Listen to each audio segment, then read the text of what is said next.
que depois de 500 dias de governo, isso é um recorde, não há uma única acusação formal de corrupção dentro desse governo. E eu acho que o Moro, em que pese o fato de ser o herói nacional, ele sai menor.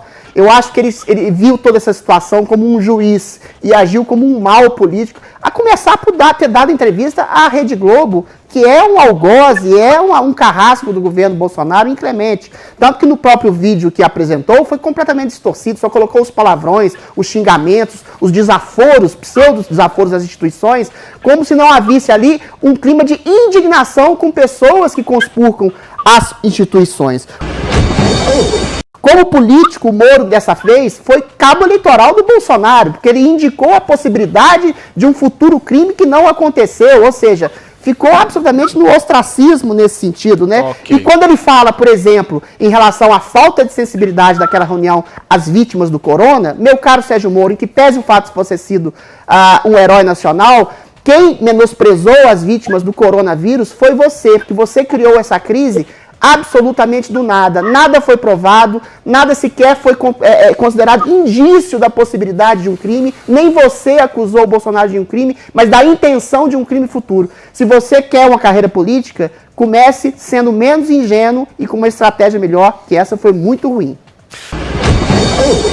Muito bem, senhoras e senhores, a Paulinha no início deste programa disse que a hashtag seria Morning Show 40 graus. O negócio está começando a ferver, mas você vai ver depois do intervalo comercial o que vai acontecer nesta revista eletrônica aqui da Rádio Jovem Pan, Rádio que virou TV. A gente se vê daqui a pouquinho.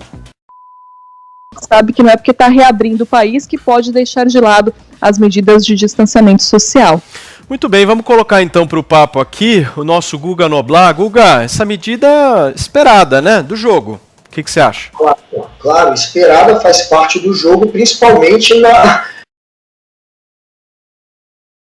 Agora, Adriles, e esses estudos, hein? Conta um pouquinho para nós, como é que você enxerga esses estudos que fazem essas previsões? Picareta! A gente já viu alguns absolutamente estudos. Picareta. Calma, olha, Adriles, calma. Michael Levitt, porque esse é um assunto que me irrita profundamente, porque isso vai acabar desmerecendo o bom nome da ciência por causa de picaretas que são um braço da ciência. A ciência, bem sabido, é um conjunto de hipóteses em contrastes, em experimentação, que formam no futuro, depois de muita averiguação, da teste da realidade, uma verdade, um conceito científico. Olha, o prêmio Nobel de Química, Michael Levitt, um renomadíssimo cientista, disse ontem, de maneira muito clara, esse tipo de isolacionismo e lockdown não pensado de maneira arbitrária vai causar muito mais fome, mais miséria, mais mortes por depressão, angústia, vai causar violência doméstica, vai causar desemprego, vai causar miséria. Eu volto a dizer, são centenas de milhões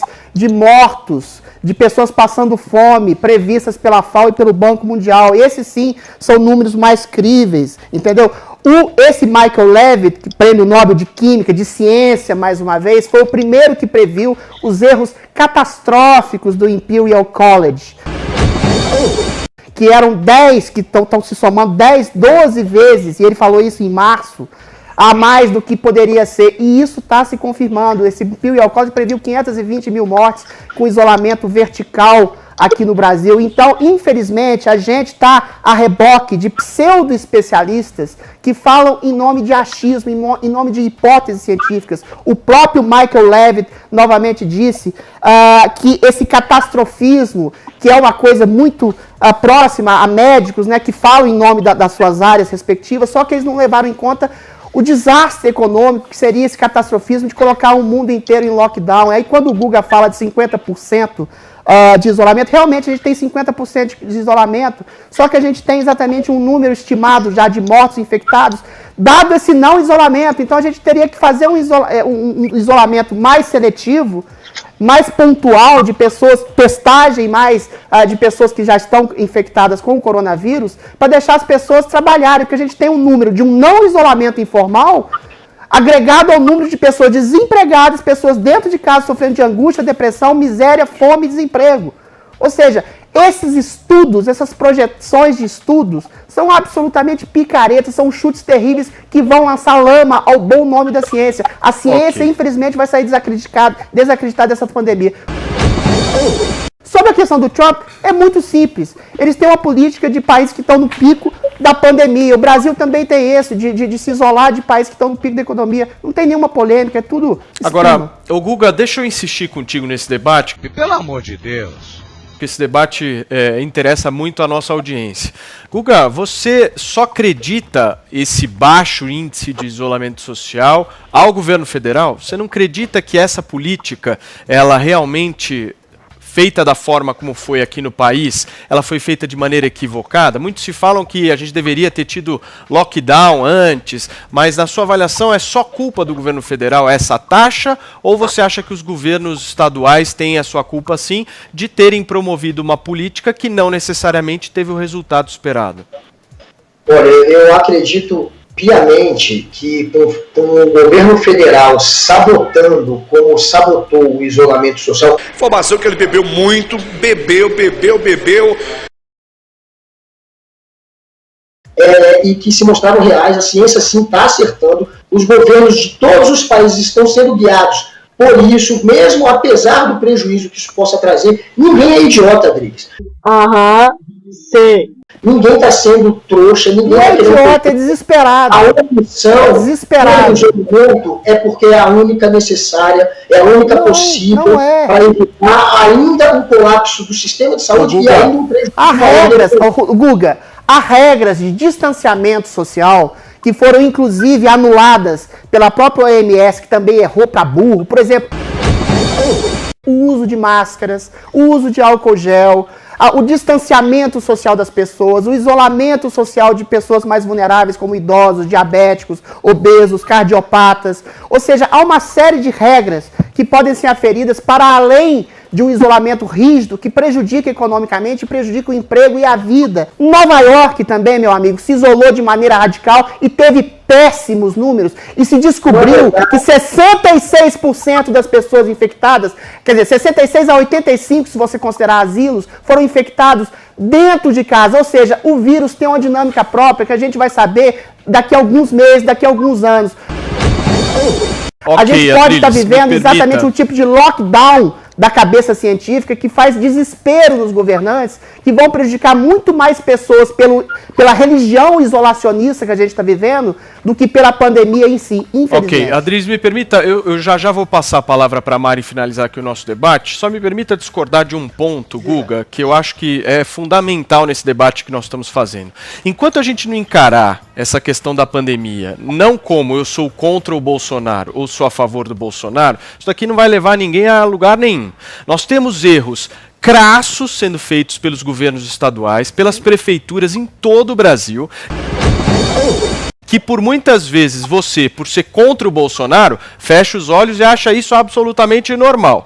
E eu, da mesma maneira, quero enxergar os erros, assim como os governos estaduais e as prefeituras estão promovendo, os erros que o governo federal está promovendo. Você quer ver um?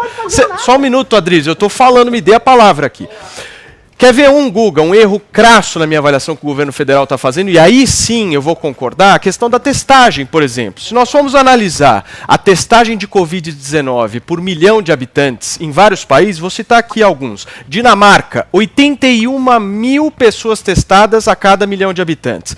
Portugal, 67 mil pessoas a cada milhão de habitantes. Aqui os nossos vizinhos, Chile, 22 mil testes por milhão de habitantes. Uruguai, 10 mil. Colômbia, 4 mil. E nós aqui com 3. Ou seja, aí sim é uma crítica que na minha avaliação é absolutamente justa. Agora, fechar os olhos para o que está acontecendo, por exemplo, aqui em São Paulo. Achar que não, todo mundo em casa por 4, 5, 6 meses, sabe lá Deus. Ninguém tem previsão de nada, Guga. Tá todo mundo vendado nessa história. Então, assim, não dá para defender isso, que não, olha, o Bolsonaro tá 100% errado e o resto tá tudo certo. É ministro do STF que tá certo, é governo estadual que tá certo. Não dá. Nós temos que olhar os fatos. Há erros no governo federal, sem sombra de dúvidas. Há erros nos governos estaduais, há. Agora, se a gente trouxer para o debate da pandemia o debate de sou contra ou a favor do Bolsonaro, o debate fica pobre. A verdade é essa. Vou passar para você rapidinho, depois para Mari. Fala, Guga. Olha, eu não abstive ninguém de erros. Eu não disse que não há erros na maneira como está sendo tocada isso. Eu não disse que os governadores e prefeitos não erraram. Sim. Por exemplo, a gente tem casos, sim, de pessoas que foram presas, que a gente, de maneira realmente desnecessária por conta dessa tentativa de isolamento. Agora, a pergunta é, por que está abaixo dos 70%? Está abaixo dos 70%, o principal motivo, o motivo que realmente a gente deve debater é muito claro, a gente tem um presidente que é uma pessoa que não tem é o motivo, Guga, é o bolso das pessoas, Guga. Eu não politizo uma informação dessa. O que é isso? Você não sabe, Guga, quer ficar isolado numa casa de 10 metros quadrados com 6 pessoas morando dentro, Guga. A realidade daqui não é igual da Itália, nem muito menos da Nova Zelândia. Aqui o negócio é mais embaixo. Daqui não é igual de outros países onde os governos estão, sim, criando meios de você conseguir fazer com que as pessoas fiquem em casa. E são países de primeiro mundo, Guga. Você não pode comparar o Brasil com a Itália, com a França, com a Inglaterra, meu amigo. Independente do Bolsonaro, eram R$200 no bolso e olha lá, a gente está vendo sim. Guga, a gente está falando da população. Não está querendo criar uma situação. Guga e Adriles. É um país de pessoas pobres. As pessoas precisam se sustentar.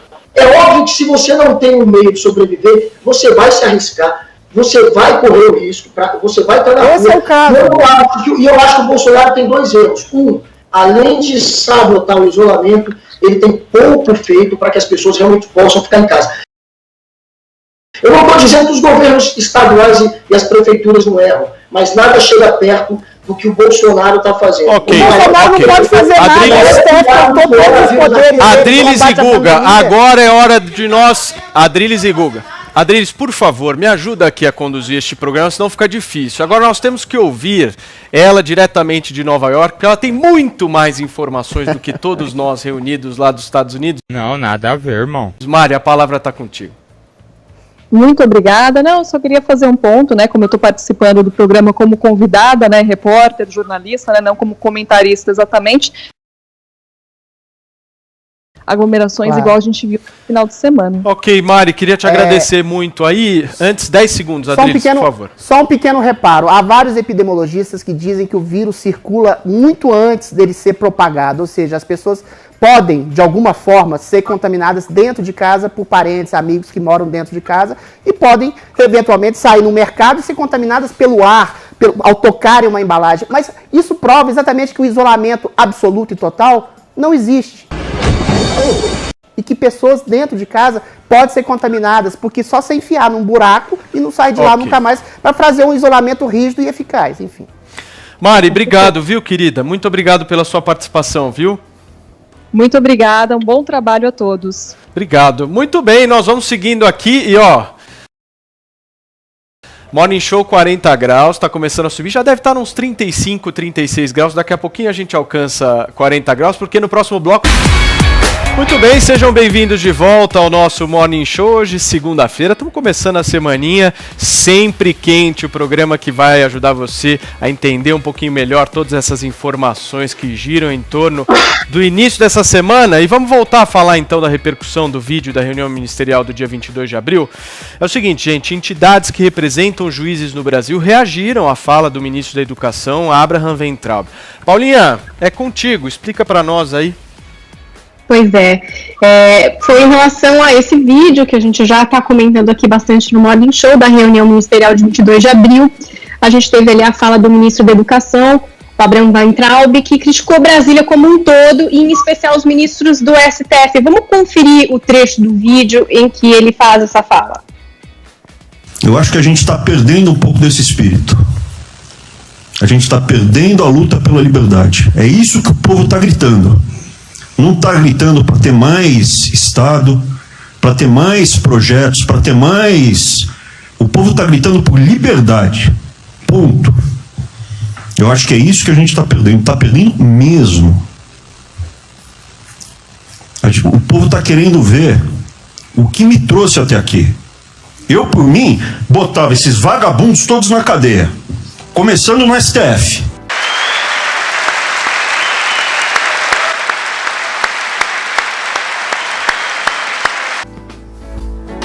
Pois é, essa foi a fala do Weintraub. Bom, ali no despacho que tirou o sigilo das gravações, o ministro do STF, Celso de Mello, afirmou que a fala de Weintraub põe em evidência, além do seu destacado grau de incivilidade e de inaceitável grosseria que tal afirmação configuraria possível delito contra a honra, como, por exemplo, crime de injúria. Entidades jurídicas se pronunciaram sobre essa fala. O presidente da Associação dos Juízes Federais do Brasil, no final de semana, o ministro da Educação fez uma publicação no Twitter em que diz o seguinte: tentaram deturpar minha fala para desestabilizar a nação. Não ataquei leis, instituições ou a honra de seus ocupantes. Manifestei minha indignação, liberdade democrática em ambiente fechado sobre indivíduos. Alguns, não todos, são responsáveis pelo nosso sofrimento, nós, cidadãos. E o irmão dele, o Arthur Weintraub, que é assessor especial do presidente Jair Bolsonaro, também comentou através ali de um tweet e disse o seguinte: não foi discurso, aquilo era uma reunião privada. Liberdade de expressão jamais poderia ter sido legalmente publicizada. Quanto mais a parte fora do processo. Se foi feito com o presidente e ministros, calculem com o cidadão comum, nossos direitos mais básicos sendo esmagados.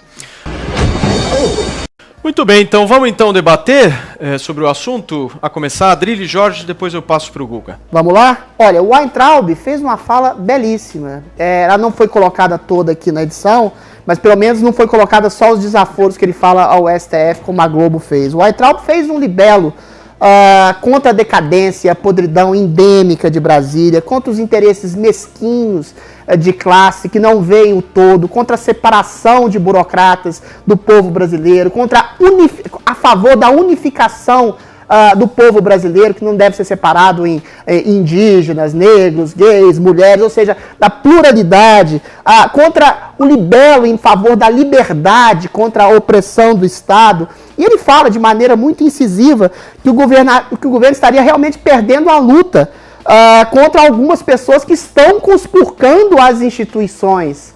E aí ele fala exatamente que começaria a parar de dialogar com essas pessoas, a começar por prender algumas pessoas, inclusive alguns vagabundos do STF. Ele não fala em quebrar, em destruir, em baixar o STF de forma alguma.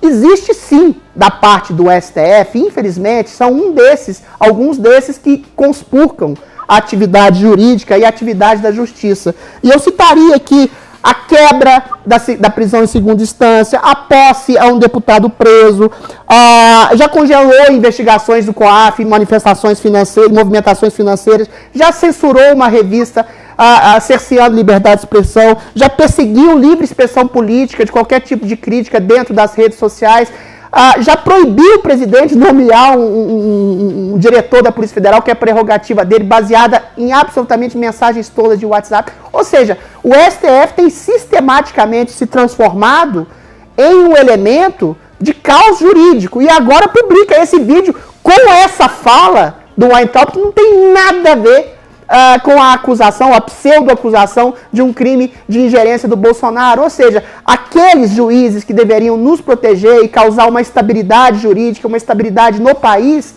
estão causando exatamente uma instabilidade por uma série de atropelos a leis. O STF goza com a reputação de uma péssima reputação.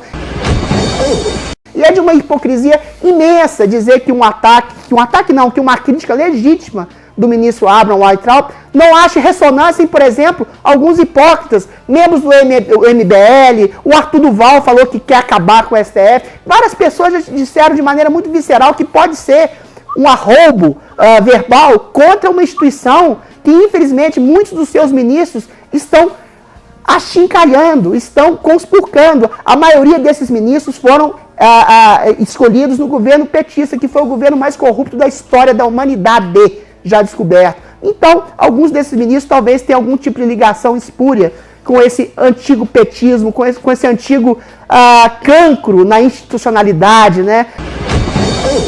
Com essa coisa conspurcada de ministros que veem mais a própria vaidade do que a dimensão da liberdade da nação, como o ministro Weintraub bem disse, bem falou e bem expressou em seu belíssimo depoimento. Aliás. Ok, vamos ouvir o Guga então. Guga, a palavra está contigo.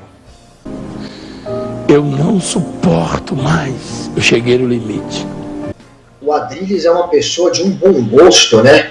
Ele achou linda a fala do Weintraub. Num dos momentos, o Weintraub, além, claro, de ameaçar Weintraub, além de ameaçar a democracia, ele chama a Brasília de cancro. Faz tempo. Faz tempo, né? Ué. E é isso, a gente está a caminho, se a gente continuar com outros poderes, com o executivo ameaçando, intimidando outros poderes, e se esses outros poderes se sentirem intimidados e começarem a agir de acordo com os interesses do executivo... Tá muito doido, né? Por causa de cachaça, né? A gente vai estar sim a caminho, ou já vai estar entrando numa ditadura branda. Só cachaça. Só cachaça. Eu vou fazer o quê? Isso eu gostaria realmente que você me dissesse um dia, agora, qual é a palavra, o gesto ditatorial do Bolsonaro, do homem que falou 40 vezes o termo liberdade, democracia, liberdade do cidadão, inclusive se armar contra tiranos opressores. Eu gostaria de saber qual o gesto de opressão do Bolsonaro contra o STF. O que a gente tem é exatamente o contrário. O STF tentando cercear de todas as formas, de maneira ostensivamente ilegal, como no caso da nomeação do chefe da Polícia Federal, que é uma prerrogativa do presidente, sem apresentar nenhum tipo de prova cabal. Isso é 90% dos juristas concordam, calma. Eventualmente, qual tipo de gesto, de ação, de palavra autoritária do presidente, quando você tem o próprio STF cerceando a ação e o poder do governo executivo de combater a pandemia? Você está falando aí, o Bolsonaro tem responsabilidade no mau combate à pandemia. O Bolsonaro não pode fazer nada. Ele foi alijado de todos os poderes pelo STF. É cada vez um cerco maior em cima do presidente da República. A gente acaba de ver um vídeo que foi demonstrado uma reunião de interesse público, mas privada, de estratégias de governo, que não tem rigorosamente quase nada, em 98% das falas ali, relacionadas ao suposto crime de ingerência na Polícia Federal, foi feito exatamente para criar uma estabilidade política. A gente vê um cerco permanente, completo e absoluto de um órgão, Supremo Tribunal Federal, para cercear os poderes de um presidente. O que a gente está vendo exatamente é um golpe branco do STF contra o presidente Bolsonaro e um homem que fala só em liberdade. Qual é o gesto autoritário do presidente, meu Deus? Guga, responde. 2, 3, deu pro nós. Primeiro, graças a Deus, o Supremo tirou do Bolsonaro o direito de dar a ordem final, de ter a palavra final, e passou isso para os governadores. Golpe.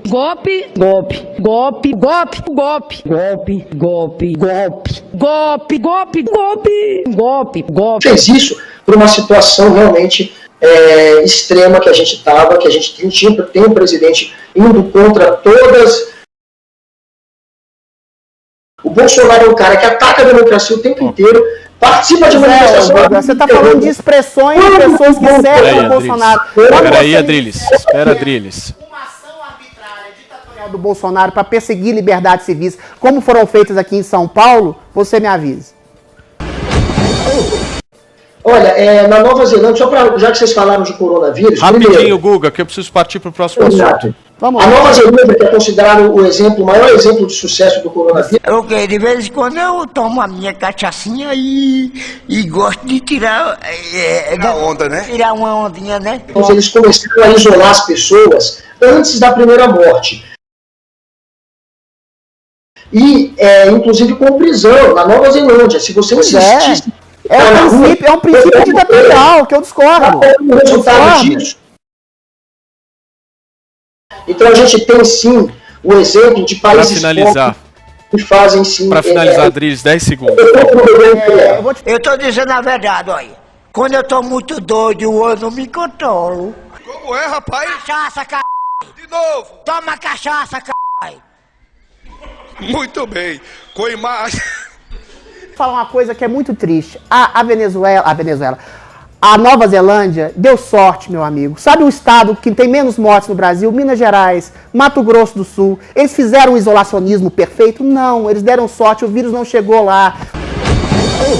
Nova York recebeu afluxos e aporte de pessoas de Milão, de Wuhan, assim como São Paulo, assim como o Rio de Janeiro. diferentes regiões, o vírus afetou de maneiras dinâmicas diferentes. Então você achar que um governo que isolou mais do que o outro é pura sorte. A questão que se coloca o principal, calma, é que essa prerrogativa de eliminar liberdades civis em nome de uma suposta segurança nacional ou saúde pública já foi feita antes milhares de vezes na história e sempre acabou e redundou em ditadura. É o que fez o prefeito de São Paulo aqui e é o que fez o governo nazista nos anos 30, quando limitava liberdades civis e falava assim, é para sua segurança. E prendia pessoas. Bem. Senhores, vamos então seguindo